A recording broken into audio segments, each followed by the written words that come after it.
Olá, pessoal do Dominantes Online, eu sou a Luciana Naar, professora de Biologia. Nessa videoaula a gente vai continuar falando sobre reprodução humana, agora sobre os métodos contraceptivos. Começar falando sobre a tabelinha, que é um dos primeiros métodos aprendidos aí pelas meninas, né? Desde os primórdios, quando a gente ainda não tinha técnicas mais avançadas de prevenção, a tabelinha ela era muito utilizada.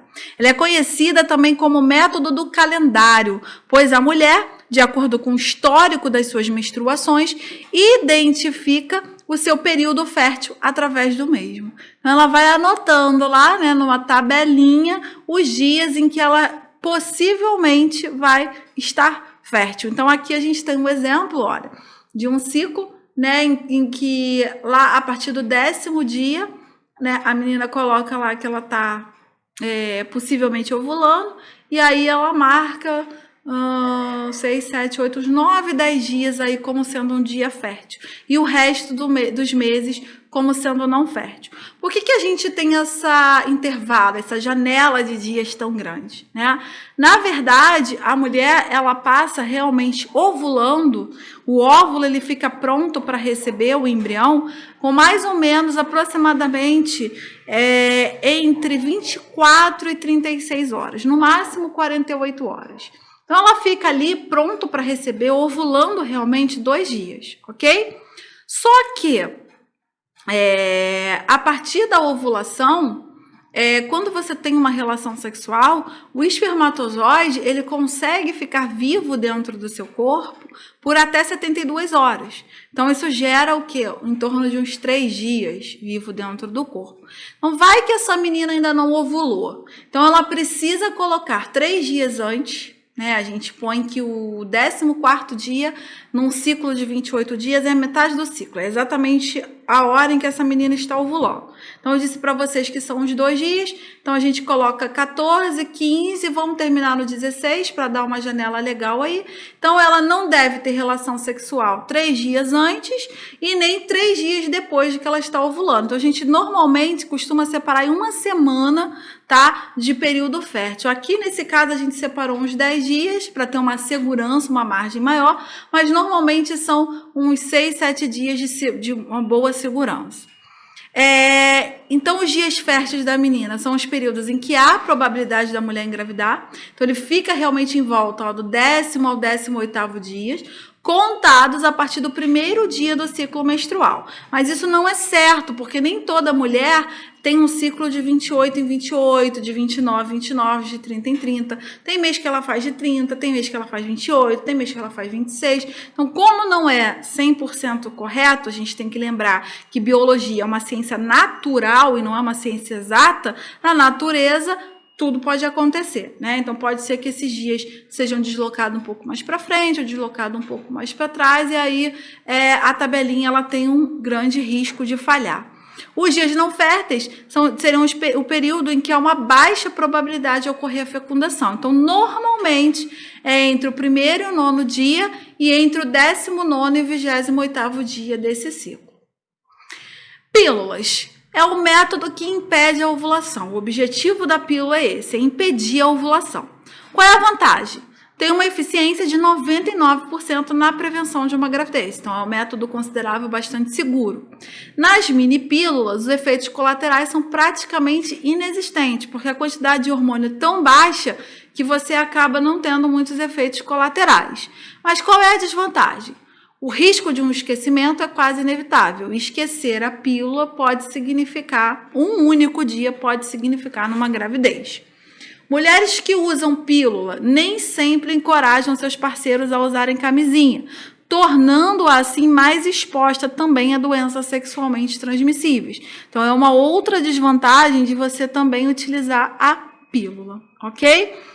A pílula, na verdade, é a ingestão, né, seja através de comprimidos, seja através de injeção, adesivos e outros métodos mais modernos que a gente tem, na verdade, seria uma ingestão diária de pequenas quantidades de hormônio. Então, ele simula uma gravidez no seu organismo. Ele mostra para a sua hipófise que você está com os níveis de progesterona e estrogênio altos, e se você está com o nível de progesterona e estrogênio alto, você não tem por que produzir FSH e LH. E o LH é justamente o hormônio da ovulação, é o hormônio que precisa estar alto para você ovular, só que para ele estar alto, a progesterona tem que estar baixa. Lembra do feedback negativo que a gente assistiu na aula em que eu comento sobre o ciclo menstrual. Então, na verdade, você ingerindo uma quantidade diária de progesterona e estrogênio, ele se mantém constante no seu organismo e você acaba impedindo a ovulação. Temos também a pílula pós-coito ou a pílula do dia seguinte. Como é que ela funciona? É um anticoncepcional de emergência, um uso alternativo da contracepção hormonal oral, é quando você não usa a pílula, né? E só pode ser tomado antes de 72 horas após o coito. Então, você teve relação sexual, ele só vai fazer um efeito desejável até 72 horas após, evitando-se a gestação após uma relação sexual desprotegida. Então, como é que funciona a pílula do dia seguinte? Você injeta uma quantidade de hormônio muito alta no seu organismo, tá? E aí ele entende quando passa, né, o efeito, que você toma uma única dose ou duas, dependendo do fabricante. Quando passa o efeito, o que acontece? Você tem uma queda brusca de todos os hormônios, e aí isso faz você menstruar. Então, a pílula do dia seguinte funciona mais ou menos assim. Isso, claro que isso vai depender do momento do ciclo em que você esteja. Se você estiver antes, né, até o 14º dia, ela vai funcionar impedindo que você ovule. E se você estiver após o 14º dia, ela vai funcionar fazendo com que você menstrue. Então, na verdade, o que vai acontecer?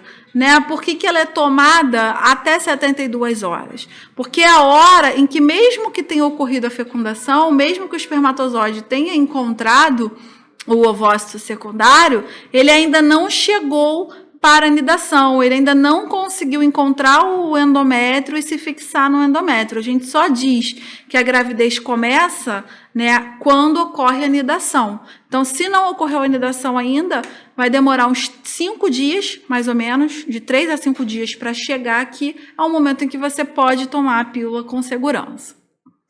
Temos métodos de barreira, como, por exemplo, o preservativo masculino e o feminino. Esses métodos impedem a ascensão dos espermatozoides ao útero, sendo fundamentais na prevenção de DSTs e AIDS. E DSTs e AIDS, na verdade, a AIDS está sendo considerada uma DST, que agora a gente até está chamando de IST, né? A gente mudou a terminologia de doença sexualmente transmissível para uma IST, que é uma infecção sexualmente transmissível. A origem histórica da camisinha foi em 1500, olha como é antiga, quando o anatomista italiano Gabriele Fallopius inventou uma espécie de saco de linho para proteger os seus pacientes da sífilis. Temos também o dispositivo intrauterino, que são artefatos de polietileno, aos quais podem ser adicionados cobre ou hormônios, que são inseridos na cavidade uterina, exercendo sua função contraceptiva. Então, o DIU ele tem esse formato, é colocado, tá? É um método invasivo, então só um ginecologista pode colocar, implantado no colo uterino, e aí ele fica aqui realizando a sua função. Tem os hormonais, que são os que liberam hormônios, e aí funciona parecido com a pílula, e tem os de cobre, que causam uma inflamação local, e essa inflamação local traz muitas células de defesa para a região que impedem a anidação, impede que o embrião se fixe no endométrio. O índice de falha é de 0,1%. O diafragma é um anel flexível, coberto por uma membrana de borracha fina, que a mulher deve colocar na vagina para cobrir o colo do útero. Então, é como se fosse uma camisinha feminina, só que é uma camisinha que fica mais lá para dentro, mais interno, realmente revestindo o colo do útero. Deve ser usado com espermicida para ajudar a matar os espermatozoides e recomenda-se introduzir de 15 a 30 minutos antes da relação sexual e retirar de 6 a 8 horas após a última relação sexual com penetração. A vasectomia, que é um método de esterilização masculino, em que são realizados a secção dos ductos deferentes, impedindo a ligação do mesmo com a uretra. Então, olha só, lembra que na videoaula onde eu falo sobre a anatomia do sistema reprodutor masculino, eu mostro o caminho que o espermatozoide faz até ser desembocado na uretra, né? E aí ele passa pelo ducto deferente. Aqui a gente tem uma secção do ducto eferente, os espermatozoides não conseguem chegar ao ducto ejaculatório, aí eles caem por aqui e são fagocitados por células de defesa, são eliminados pelas células de defesa.